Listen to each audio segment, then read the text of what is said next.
Selamat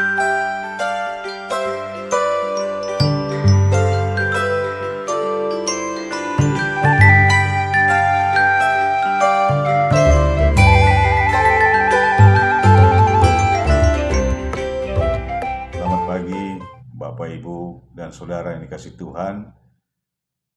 Kita berjumpa kembali dalam acara Morning Call GPIB bersama saya, Pendeta Julius Erik Tanabora, Ketua Majelis Jemaat dari GPIB Cornelius Lido. Di pagi hari ini sebelum kita melanjutkan karya kita dan kehidupan kita, mari kita mendasarkan semuanya itu dengan firman Tuhan sebagai penuntun bagi kehidupan kita. Mari Bapak, Ibu, dan Saudara yang dikasih Tuhan, sebelum kita membaca firman Tuhan hari ini, mari kita berdoa. Ya Allah Bapa di sorga, kami bersyukur karena perlindungan-Mu bagi kehidupan kami, sehingga kami boleh kembali dibangunkan di pagi hari ini. Biarlah Tuhan senantiasa memberkati kami. Kami akan mendengarkan kembali pengajaran firman Tuhan. Kuasai diri kami dengan Roh Kudus, sehingga kami boleh mendengarkan firman-Mu dan beroleh pengetahuan yang benar. Dalam nama Tuhan Yesus kami berdoa. Amin.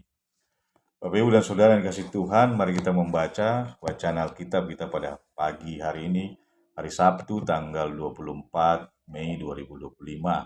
Bacaan kita terambil dari kitab 2 Raja-Raja pasal 4 ayat 32 hingga 34. Saya akan bacakan bagi kita sekalian. Ketika Elisa sampai di rumah itu, ternyata anak itu sudah meninggal dan terbaring di atas tempat tidur.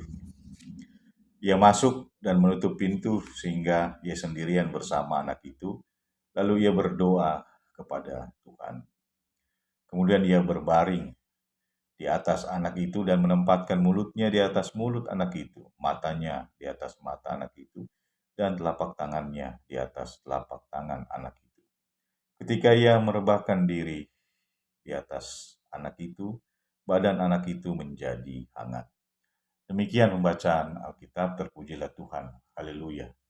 Bapak, Ibu, dan Saudara yang dikasih Tuhan, kisah ini melanjutkan cerita sebelumnya di mana perempuan Sunem yang kembali mencari sang abdi Allah, yaitu Elisa, ketika ia mendapati ternyata anak laki-lakinya telah meninggal. Dalam upayanya untuk mencari pertolongan daripada Elisa, maka dikisahkan pada ayat sebelumnya, sang abdi Elisa, yaitu Ahiza, gagal untuk melakukan mukjizat dengan tongkat yang diberikan oleh Elisa. Lalu Elisa kembali menjumpai anak itu, ia masuk dalam ruangan kamar anak itu, lalu ia berdoa kepada Tuhan, dan kemudian ia melakukan sebuah ritual, ya, yaitu menempatkan dirinya di atas tubuh anak itu. Dan terjadilah sebuah mukjizat bahwa tubuh anak itu kembali menjadi hangat, dan dalam cerita ayat selanjutnya dia kembali bisa hidup. Nah, Bapak, Ibu yang dikasih Tuhan, apa yang dilakukan oleh Elisa mau menunjukkan bahwa ia berdoa pada Tuhan dan Tuhan berkenan atas doanya sehingga ia dapat melakukan mukjizat, yaitu memulihkan kehidupan anak tersebut yang tadinya sudah meninggal, kemudian dia bangkit lagi. Nah, Bapak, Ibu yang dikasih Tuhan, sebelum kita melangkah dalam kehidupan kita di pagi hari ini, maka kita tentu memerlukan mukjizat Tuhan. Apa yang ingin Bapak, Ibu, dan Saudara lakukan pada pagi hari ini? Biarlah semua hal itu dibawa di dalam doa, sehingga apapun rancangan dan apapun rencana yang kita akan lakukan di pagi hari ini, bahkan di sepanjang hari ini, Tuhan boleh berkenan dan Tuhan yang memberikan kuasanya kepada kita untuk melakukan hal yang terbaik bagi kehidupan kita, yang kita persembahkan bukan hanya kepada kehidupan ini, kepada keluarga, kepada sesama manusia, tetapi juga kita mau persembahkan semuanya itu untuk kemuliaan Tuhan. Nah, Bapak, Ibu sekalian, mari kita mengaminkan kisah ini dengan kita berdoa, dan mari kita menaikkan permohonan-permohonan kita untuk kehidupan yang akan kita mulai di pagi hari ini. Mari Bapak Ibu, yang dikasih Tuhan, kita berdoa.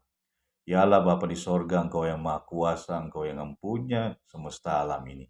Kami datang kepadamu ya Tuhan, memohon pertolongan Tuhan, memohon bahkan mujizat Tuhan untuk kehidupan kami di pagi hari ini. Sebelum kami melangkahkan kaki kami keluar dari rumah kami, melakukan berbagai macam karya, melakukan berbagai macam pekerjaan, bahkan melakukan berbagai macam pelayanan di tengah-tengah jemaat. Biarlah mukjizat Tuhan beserta kami. Roh Kudus senantiasa menuntun dan mencerahkan hati dan pikiran kami. Sehingga apa yang tidak mungkin menjadi mungkin karena kuasa Tuhan beserta dengan kami. Biarlah segala hal yang baik boleh menjadi bagian dari kehidupan kami sepanjang pagi hari ini. Dan apa yang akan kami kerjakan menjadi sebuah pekerjaan yang menjadi berkat bagi kehidupan kami. Baik pribadi maupun kehidupan bersama dengan sesama kami. Lindungi kami dan jauhkan kami dari segala kuasa-kuasa kegelapan dan kejahatan. Sehingga kami boleh terus melangkahkan kaki kami di atas dunia milik Tuhan ini dengan melakukan perbuatan-perbuatan baik. Dalam nama Tuhan Yesus kami berdoa dan bersyukur. Amin. Bapak Ibu yang dikasihi Tuhan, selamat berkarya di pagi hari ini. Kiranya Roh Kudus senantiasa menolong kita melakukan hal yang terbaik, bukan hanya untuk pribadi kita, bukan hanya untuk keluarga, tapi juga untuk pekerjaan memuliakan Tuhan. Selamat berkarya, salam dari Cornelius Lido. Tuhan Yesus memberkati kita sekalian. Amin.